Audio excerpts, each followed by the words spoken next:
E aí pessoal, beleza? Tudo bem? Brasil Paralelo aqui direto de Recife. Para quem não sabe, a gente tem feito uma série de gravações aqui dos pontos históricos em Recife.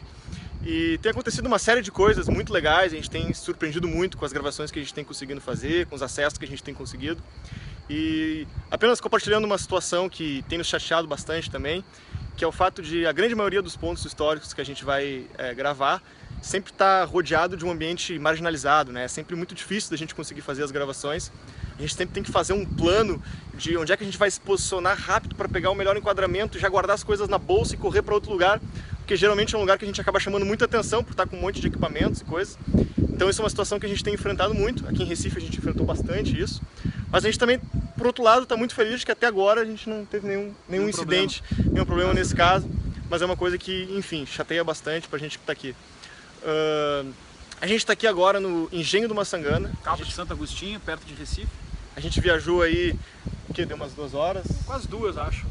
Quase 2 horas pegamos a estrada de Recife para cá e viemos gravar esse ponto tão importante na história do Brasil. Eu vou seguir gravando aqui porque o nosso horário está fechando, o pessoal tem que fechar aqui. E o Lucas vai explicar para vocês. Vou contar um pouco para vocês do porquê que a gente está aqui, né? O que acontece para a gente dar essa fugida de rota e vir parar aqui no Engenho do Maçangana. Se é verdade que a gente tem que estudar o contexto das grandes personalidades, dos notáveis, para entender o que formou aquele campo de ideias que eles discutiram e atuaram durante a vida, esse é um lugar obrigatório.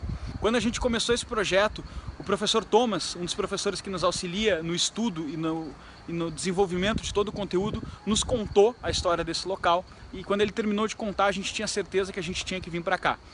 Aqui foi onde foi criado Joaquim Nabuco, até os 8 anos.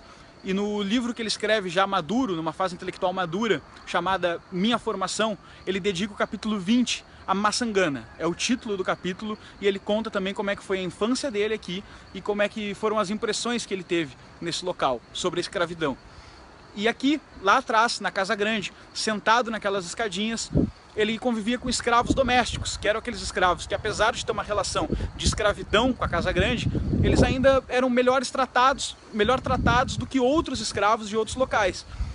E um dia, sentado aqui quando criança, veio um escravo muito machucado do engenho vizinho e sentou nos pés dele e perguntou, e pediu ajuda pro Nabuco. Isso permitiu que ele rompesse o status quo e tivesse uma vida muito profunda e muito dedicada à luta da abolição da escravatura. Ao longo da vida ele vai lutar muito por essa causa e vai inclusive dizer que isso é uma mancha eterna na história do Brasil e que nós pagaremos o preço por libertar tão tarde os escravos da forma que nós libertamos. E ele, claro, estava certo.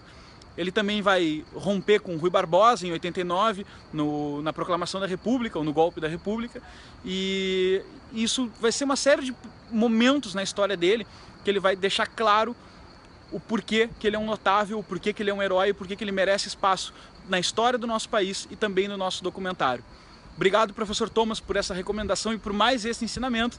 E a gente está aqui levando esse conteúdo exclusivo para vocês, que vai estar lá no documentário Brasil, A Última Cruzada. Se inscrevam, compartilhem, deem like, curtem, nos acompanhem, porque isso nos dá muita motivação e muita felicidade para a gente continuar trabalhando.